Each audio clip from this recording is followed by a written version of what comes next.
주택담보대출 금리 폭탄이 떨어졌습니다. 계좌를 열어본 수십만 명의 가장들이 공포에 질려 비명을 지르고 있죠. 그런데 정부의 대책이라는 게 고작 가계부채 관리랍니다. 아니, 잠시만요. 2020년 2%대 초저금리라는 미끼로 대출 장려했던 게 대체 누굽니까? 집 안 사면 바보 취급하며 등 떠밀던 주체는 어디 갔죠? 지금 안 사면 평생 월세 산다고 협박하던 그 목소리들. 지금 이 사태에 대해 책임지는 사람 있습니까? 오늘 영상의 핵심은 명확합니다. 2026년 현재 영끌족을 벼랑 끝으로 내몬 이주택담보대출 금리 폭등의 실체를 해부하는 겁니다. 왜 금리가 미친 듯이 튀어올랐는지, 이 잔혹한 구조를 설계한 건 누구인지, 그리고 절체절명의 위기 속에서 우리는 무엇을 해야 하는지 낱낱이 파헤쳐드리겠습니다. 본론으로 들어가기 전 구독과 좋아요는 채널 유지에 큰 힘이 됩니다. 자, 가장 먼저 이 모순적인 금리 구조부터 짚고 넘어가야겠습니다. 현재 한국은행 기준금리 연이점 5%입니다. 뉴스에서는 매일같이 떠들죠. 한국은행 기준금리 2.5%로 동결.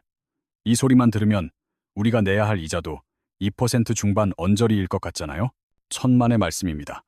현실 세계는 뉴스랑 딴판이에요. 2026년 1월 8일 오늘 여러분이 은행 창구 가서 주담대 상담받으면 마주하게 될 숫자는 충격 그 자체입니다. KB국민부터 농협까지 5대 시중은행 금리를 싹 긁어 모아 봤더니 5년 고정형 상품이 최저 3.94%에서 최고 6.24%까지 찍힙니다.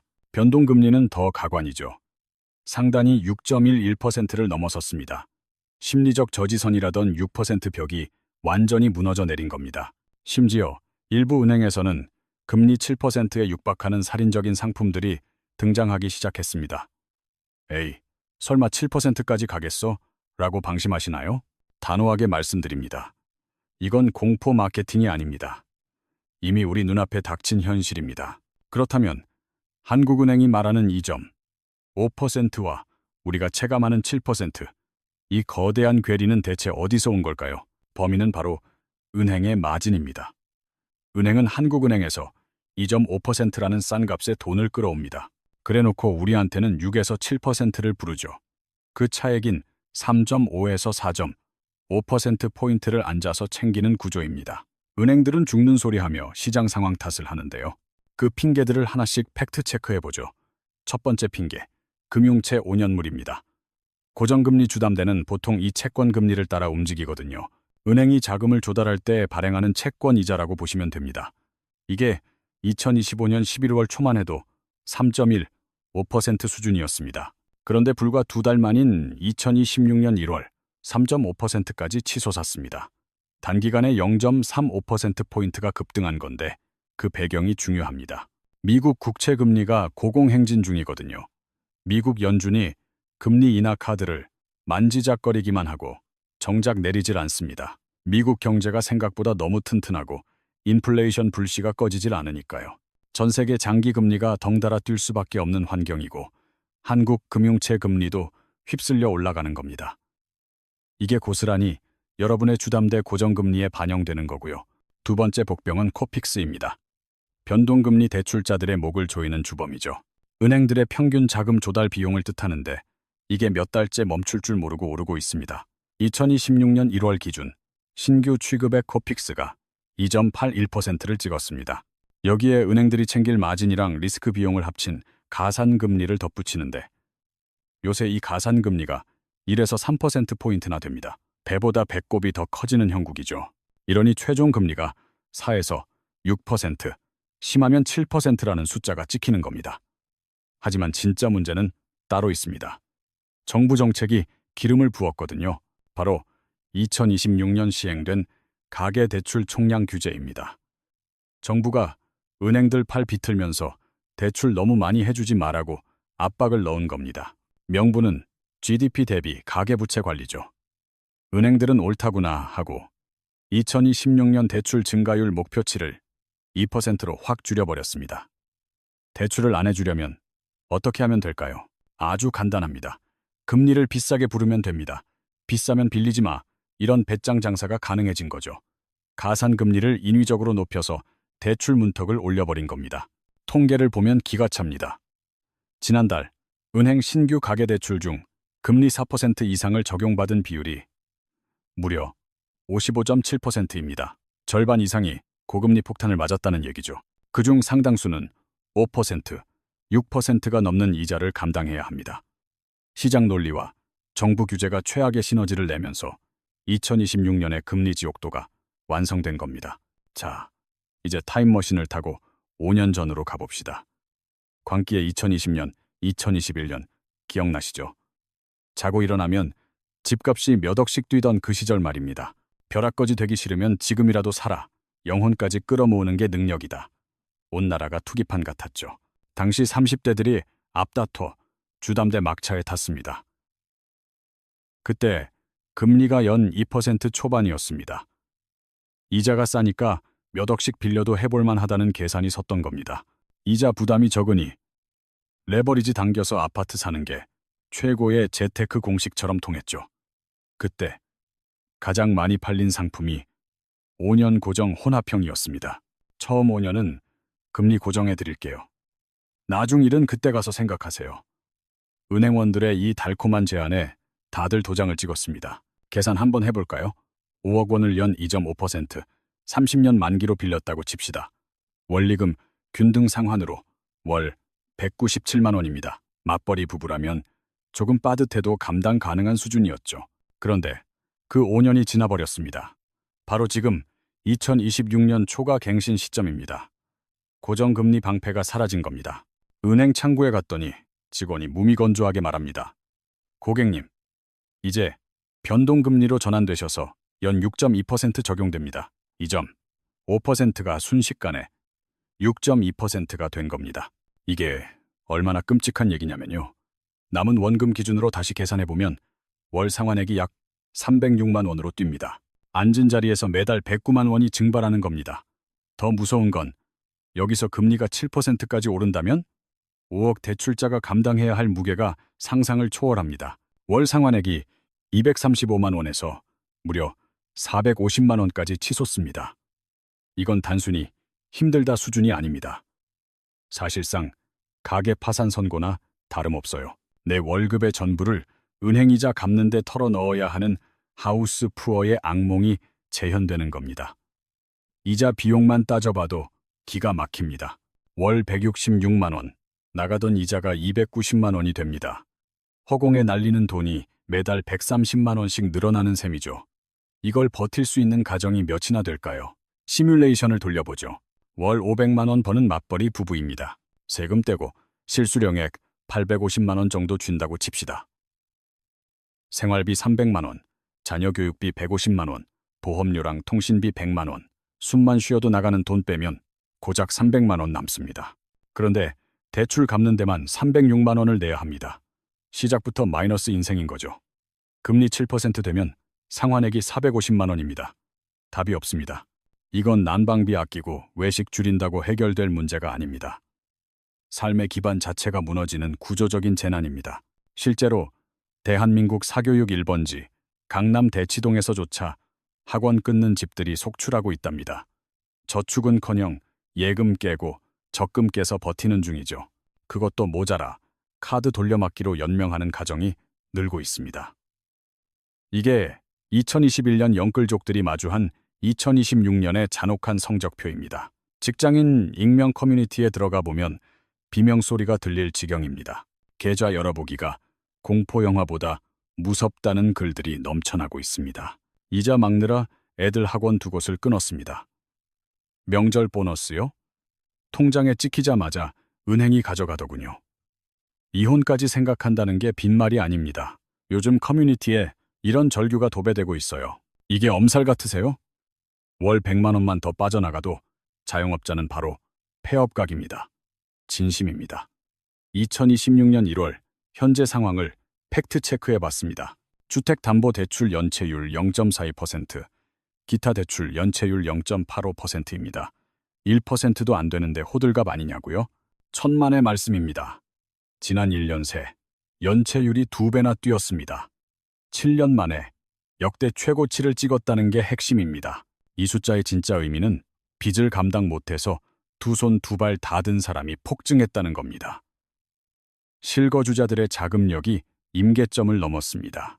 연체율 그래프가 우상향하는 건 부실 채권 정리가 안 되고 계속 쌓이기만 하는 악순환에 빠졌다는 증거입니다. 이 추세가 계속되면 결론은 하나입니다. 아파트값이 더는 오를 수 없다는 강력한 시그널이죠. 더 무서운 건 2020년부터 2022년 사이 대출받은 분들입니다. 이제 금리 갱신 주기가 돌아오거든요. 남의 일이 아닙니다. 그때 집 산 분들 대부분이 직격탄을 맞게 됩니다. 부동산 시장이 다시 뇌관을 밟은 셈이죠. 못 버티면 팔면 되지 않냐고요? 그게 안 됩니다. 받아줄 사람이 없거든요. 2025년 7월부터 시행된 스트레스 DSR 3단계가 결정타였습니다. 이게 뭐냐면 대출 한도를 정할 때 미래에 오를 금리까지 미리 반영해서 깎아버리는 겁니다. 현재 금리가 4%라도 6%까지 뛸 거라고 가정하고 돈을 빌려줍니다. 결과가 충격적입니다. 연봉 5천만 원 직장인 한도가 2억 원이었습니다. 지금은 1억 5천만 원으로 5천만 원이나 날아갔습니다. 연봉 1억 원 버는 고소득자도 대출 한도가 1억 원 가까이 삭감됐습니다. 집을 3억 원에 내놔도 살 사람이 돈을 못 빌리는 상황. 말 그대로 매수 실종입니다. 이금융권도 똑같습니다. 탈출구가 없어요. 금리 인상에 대출 규제라는 이중 펀치를 맞고 거래 절벽이 온 겁니다. 이게 2026 부동산의 민낯이죠. 서울 집값 반등 보고 안심했던 영끌족들. 이자 감당이 안 되니 금매로 던질 수밖에요. 그런데 고금리가 길어지면 금매가 아니라 경매 물건이 쏟아지는 상황이 재현됩니다. 이자 못 내면 어떻게 되냐고요? 딱 3개월만 연체해도 은행은 바로 담보권 실행합니다. 2025년 서울 집합건물 임의 경매가 8년 만에 최대치를 갈아치웠습니다. 특히 노원, 도봉, 강북, 이른바 노도강 지역이 심각합니다. 경매 물건이 말 그대로 폭발하고 있습니다. 2026년 1월 16일 기준 노도강 아파트 경매 60건 중 낙찰은 고작 6건, 낙찰률 10%의 참담한 성적표입니다. 10건 중 9건이 유찰됐어요. 이유는 간단합니다. 금리 충격을 못 버티는 계층이 지역별로 갈리거든요. 2021년 당시 3, 4억 원대라 만만해 보였던 노도강이 타깃이었습니다. 내 돈 1억 원에 대출 3억 원 태워서 들어간 분들이 많습니다. 레버리지를 너무 크게 쓴 거죠. 그런데 금리가 뛰니 월급 3, 400만 원 받아 이자로만 150만 원을 씁니다. 생활이 되겠습니까? 결국 경매 행위죠. 문제는 경매 시장에서도 외면받는다는 겁니다. 살 사람도 DSR 규제 때문에 대출이 안 나오니까요. 노도강 집값 전망까지 어두우니 아무도 거들떠보지 않는 겁니다. 반면 강남권은 딴 세상입니다. 성동구 낙찰가율 120.5%, 양천구 122%, 강동구 117.3%입니다. 온도 차이가 느껴지시나요? 성동구 금호동 두산아파트 사례를 볼까요? 감정가 8억 3,500만 원짜리가 무려 13억 3,750만 원에 낙찰됐습니다. 40명이 몰렸고 감정가의 160%를 썼습니다. 왜 이런 극과 극의 상황이 벌어질까요? 강남권 진입자들은 애초에 자기 자본 비율이 높았습니다. 10억 원짜리 살 때 내 돈 5억 원은 있었던 거죠. 금리가 올라도 버틸 체력이 있습니다. 게다가 서울 전역이 토지거래 허가구역 아닙니까? 일반 매매는 꽉 막혔는데 경매는 허가 없이 살 수 있는 유일한 구멍이거든요. 현금 부자들이 죄다 경매장으로 달려가는 겁니다. 철저한 양극화죠. 버티는 자와 뺏기는 자. 더 큰 문제는 공급 절벽입니다. 2026년 서울 입주 물량은 약 1만 6천 가구로 전년 대비 반토막 났습니다. 2022년 레고랜드 사태로 부동산 PF 시장이 얼어붙은 나비 효과입니다. 건설사들 돈줄이 말랐거든요. 근본 원인은 역시 금리입니다. 이자 비용이 폭증하니 분양가를 올려야 하는데 올리면 안 팔리잖아요. 진퇴양난이죠. 결국 3년 전부터 착공을 포기했고 그 공백이 지금 입주 물량 실종으로 나타나는 겁니다. 입주가 없으면 전세 공급도 마릅니다. 신축 입주장이 전세 공급의 핵심 파이프라인이거든요. 찾는 사람은 많은데 물건이 씨가 말랐습니다. 전세값 폭등하겠죠. 매매가랑 차이가 줄어들면 이럴 바엔 사자는 심리가 고개를 듭니다. 매매 수요는 느는데 공급은 없다? 집값 상승의 완벽한 레시피입니다. 금리가 PF를 망가뜨렸고 그게 공급을 끊었고 다시 집값을 밀어올리는 겁니다.